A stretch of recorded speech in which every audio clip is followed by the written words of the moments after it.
Performance management. This is the topic that we'll be covering in today's video.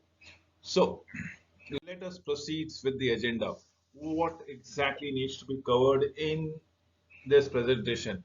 First, I will like to tell you about the performance cultures, the key roles that has been there by each individuals, and what is the importance of those key roles.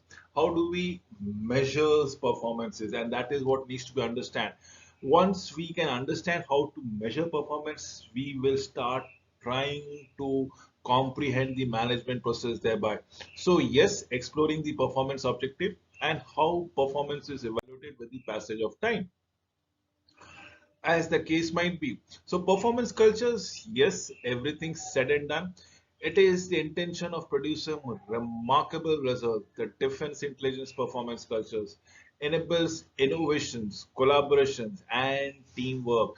This is what we are looking into it. As with the pick, it will tell it to you. The innovations is thinking out of the box, coming up with a new product, coming up with a new process. Collaboration is wherein more than two people, more than two departments actually work in random coordination with one another to come up with a faster, innovative, efficient methods of working in the business.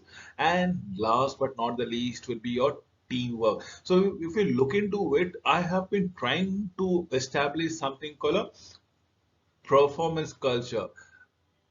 Now, does this culture enables innovations? Does it culture enables collaboration or teamwork? What does it promotes actually? So, key performance management role I keep on seeing around it.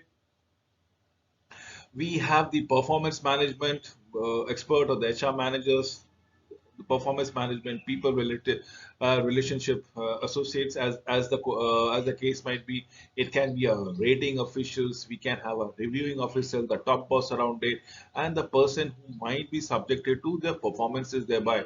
So you have the employee, the supervisors, the HR managers, and the reviewing officials altogether. Now, these are the key roles that we are looking forward to it as on when on your performance management is to be taken into consideration. Remember, performance management process is all about planning, rewarding, developing, and monitoring the rates. So what do we do about it? Who plans the performance? Absolutely yes, it has been done every quarter, probably in some organization, or half yearly in certain organization, or definitely on an annual basis in almost all of the organization, right? So why do we go around it? It is to understand, develop, and monitor the overall performance of an employee. And who does the rating? Now this is where the supervisor comes in, the rating officials who rates it, and there might be biasness that can might creeped out, and that is why the reviewing officials would always be there. And then based upon it, the rewards has to be taken care of, and that is what performance management is all about. It I again would love to actually reiterate what is the management process. It's all about planning, it is all about developing and monitoring, then probably rating. This is where what we call as performance appraisal, and probably the rewards as the end product of it. So let us understand planning as a process of performance altogether. We need to ensure whatever we have planned for the outgrowth of the companies, of an organization on a fiscal year, have we achieved it or not? And this is where you need to develop. What are you going to develop? You are going to develop your employees. You are going to monitor them as are they working in according to whatever the set standards are being. If so, if are they been able to achieve their objective, or are they not only achieving or overachieving the objectives? In that case, what needs to be done? This is what is the factual methodology that needs to be taken care of. Then comes the performance of rate. Now, this is performance management, the very actual activities of performance appraisal. Now, there is these employees who've been working for 90 odd days or 180 days or 365 days, as the case might be, depending upon the organizational cultures and ethos been which has been appraised upon. He or she has been rated as with respect to his or her performances in during this particular period, the fixed period that has been done. And if you look at it, performance, it will tell it to you how good, bad, ugly the person has been performing. The performance appraisals will tell you a lot many methods to appraise also. Let's say a 360-degree methods of appraisal. Let's say a peer-to-peer rating appraisal. Let us say uh, there are many things. It might be forced ranking method appraisal. It can be essay or self appraisal altogether. It can be mm, management by objective. There are n numbers of process for appraising a person, and that is what rating is all about. It, and thereafter we come to the reward system based upon whether you have achieved the objectives, you have been given what kind of incentives or rewards or increment that comes around it. Usually anything from 3% to 11, 12, 13, at times 16% of increment has been given. Remember, 3%, 3 or 4% increment is given to our regular employees, whereas on an average employees will get anything around 8 to 10%. Exceptional employees might get anything from 13 to 16% of an increment. And that is what the reward system is all about it. So we come with the special situations. Employee, let's say there are employees who've been subjected to appraisal, but they have hardly come into the system. They are just new to the system. They are less than a century. They have spent a less than a century or probably 90 days in this particular organization. Now, how do you appraise them? And should you be a little bit lax in your appraisal, or should you go with the stringent condition that goes around it? Will you give some kind of leeway because of their adaptability issues and things like that, or because they are new to the system? Employee performs a new position or under another rating official. Employee is on a joint assignment duty. Now, if their activities has been given but probably shared between two, three, four, five individuals, or it was a teamwork. Now, you should you award the team or award the individual employees? How do you go around it? Probably there might be a scenario where the employee is working for many years, longer years altogether, but suddenly the person has been subject to a new boss altogether. Now, the new boss will have his or her own issues altogether as far as appraisal is concerned. So we need to understand what are we looking into it. Employees who have come back on an extended leave probably were on an absence for the period that you have been working around it. The person might be on an extended leave due to a host of reasons, be it medical, be it emergency, be it personal, be it been demarcated by the official that the person should take approximately up to 2 months leave because the person has not availed leave in past 5 years or so on and so forth. Now, how do you rate such a person? A person who has not taken a single day leave for past 5 years, and as an HR constraint, he is or she has been forced to take a 60 days of sabbatical leave just to get themselves refreshed altogether. But during this 60 days, how will you appraise? Will you take into consideration those 5 years of non-stop working, and how do you go about it? An employee transfers to a new component, and this is what we are talking about, this special situation. Now let us understand the values of performing objectives. Aligns work with the mission and organizational goals. Yes, sets a baseline for a successful performances. Now this is what will be tell it to you as a benchmark altogether. Remember, anything, any goals that has been set has to be communicated thoroughly so that their accomplishment is being valued upon, or they are being looked, the employee has been motivated to push himself or herself to achieve the goals. Anything that comes around it helps to measure the work, form the basis of the ratings. Now, what are the measure of work? It can be a production units that it goes around it, the number of days the production was closed. If the number of days is less or nil, well, great going. Another easier methodology is, let's say, how have you managed your finances? Was it the debt? Was it an equity? Did you go about it? Did any of your financial doldrums increase or enhance or get subdued? Everything that needs to be measured in terms of marketing and sales.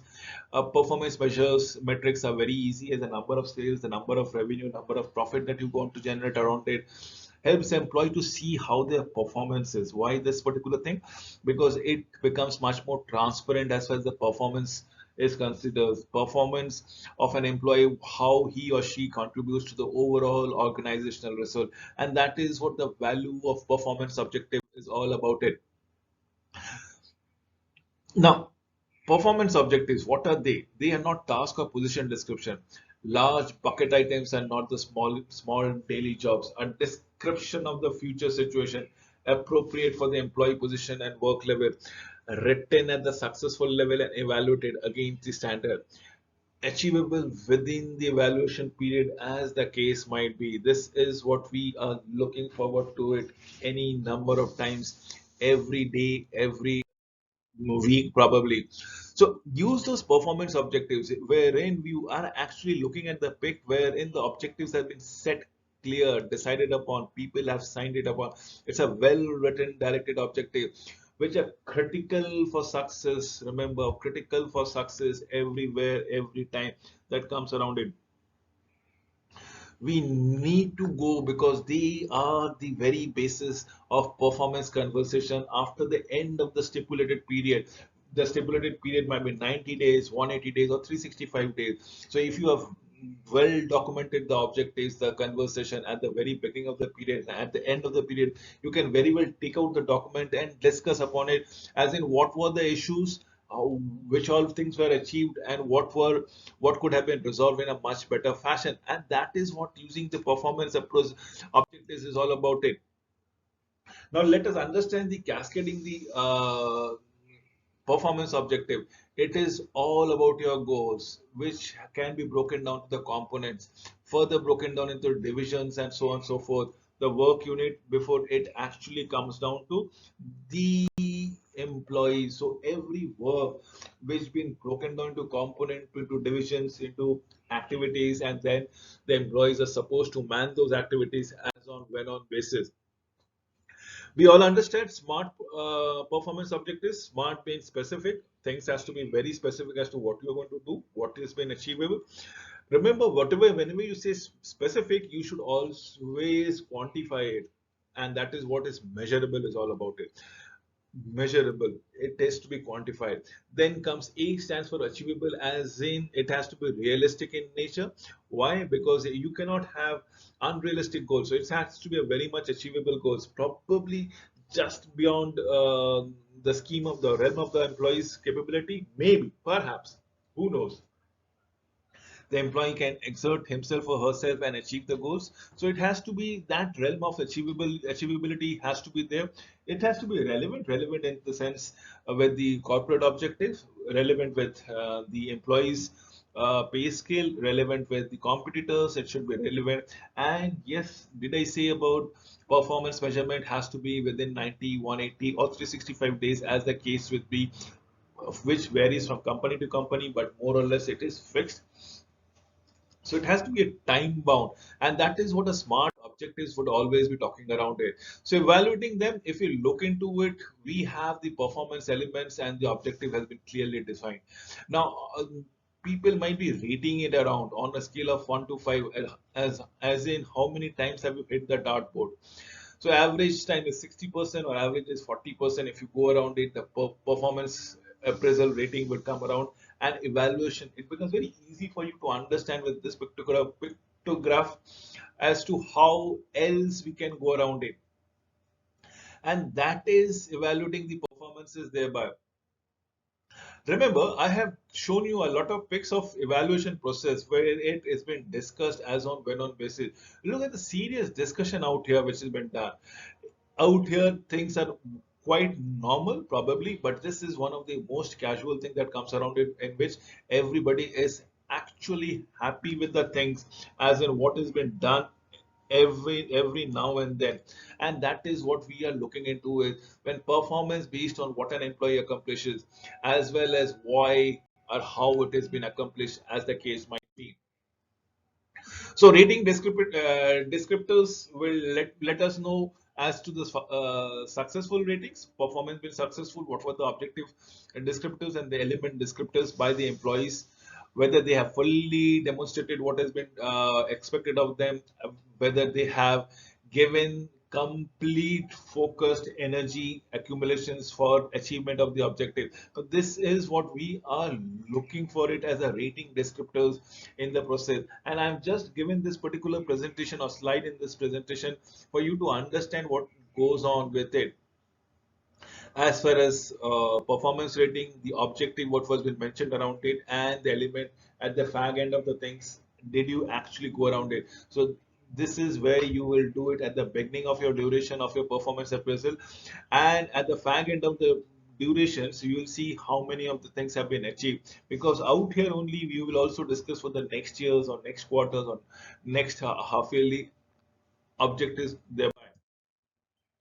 So the sample performance standards has been given by to you for your understanding. If you look it by the accountability of result, successful results are accept responsibility for own action, but outstanding is proactively takes responsibility for own action.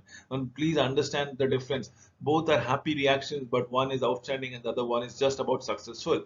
Adheres to the schedule and guidance and organize, prioritize his own goal, own task. On the other hand, outstanding will be put forth effort to overcome obstacles, accomplish assignment, takes appropriate initiative to make adjustment. As in, this is much more proactive in nature, thinking it out of the box, probably uh, finding out what are the hurdles that might be encountered in due courses of time. With guidance, as in successful, a basic understanding of availability of resources and process effectively mitigate all the process altogether. It's a successful method, no issues around it. But as an outstanding person or an initiative, take initiative to expand knowledge, as in what is going wrong. If something is going wrong and it can be furthered by a knowledge or skills, they make an effort to acquire that knowledge or skill, and that is what it outstanding effort. So it is further future looking, but this might be as on when on basis, takes actions to achieve a meaningful result in support of organization goals, as in for being successful, but in outstanding consistently takes action to achieve overcome result that are superior in quality, quantity, and things like that. So evaluating performance objectives, there are two-step methods. Step number one is to have a rating official reviews the general standards, the performance, the plan, the self-report of accomplishment to determine the rating of each performance objective as on when on basis that we comes around it. Rating official uses the component automated performances evaluation tool to calculate the average for all individual performance objective rating. The tool then multiplies by an average of 60 odd percent, absolutely, which tells it to you whatever your rules are. People might be giving you 90 out of 100, 80 out of 100, but can you give a weightage of only 60 to those 90% or 80%? And it works around to be very realistic. So report one is the rating officials reviews the standard person, give an accomplishment and determine each performance rating. Wherein the step two is basically an automated system where rating official gives an automated performance evaluation tool to calculate an average of an individual performance, and it becomes a bare minimum from each one of them. Performance elements are an attributes to job performance that are significant to the accomplishment of the performance objective. Descriptions of the manners in which the performance objectives and all the employee work results have been achieved and how. And that is what we are looking around here. Standardized throughout the intelligence of the community and probably rated in a different or separate basis.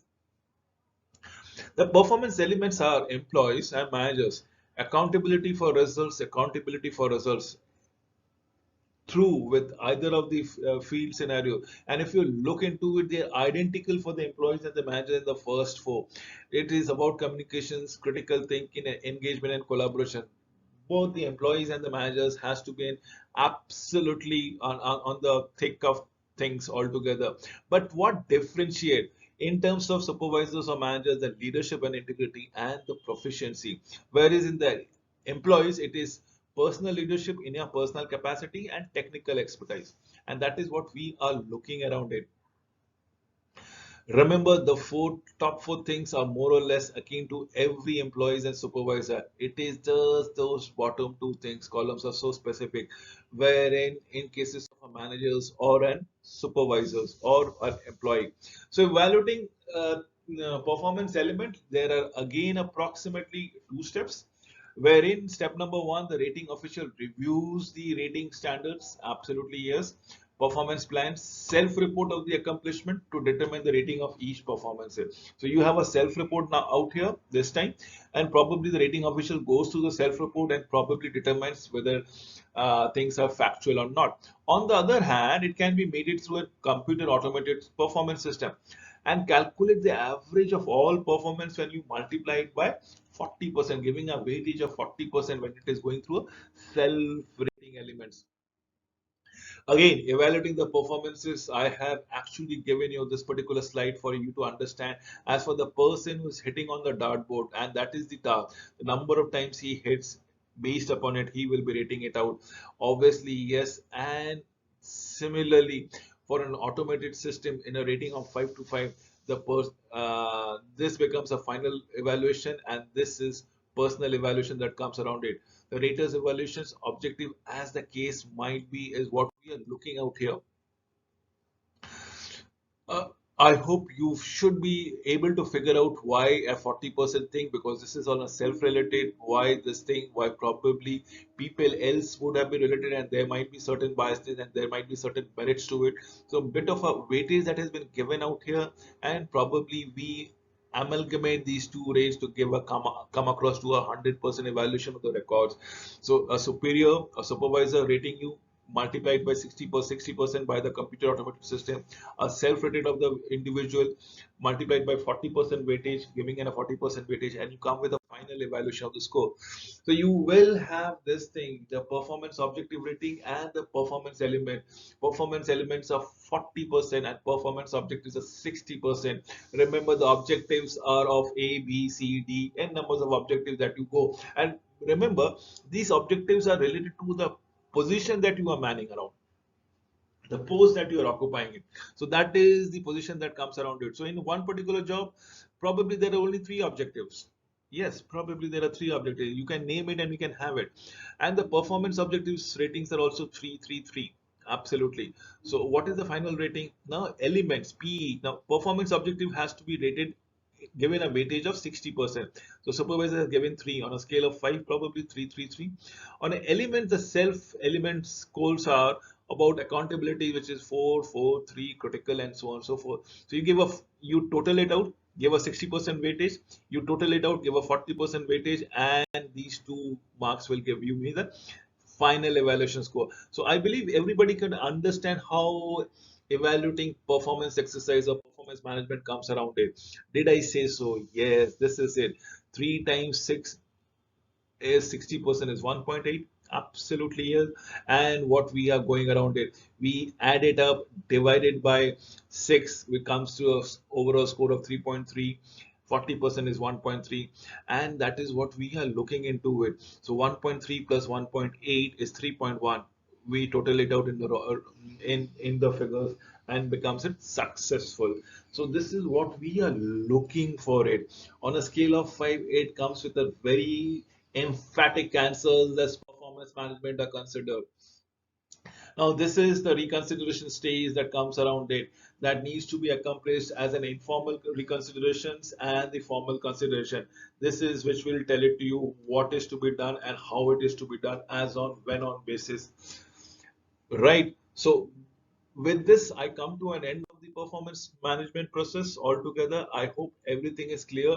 Remember, performance management and performance appraisals are two different attributes and should be treated differently. Thank you for watching this video.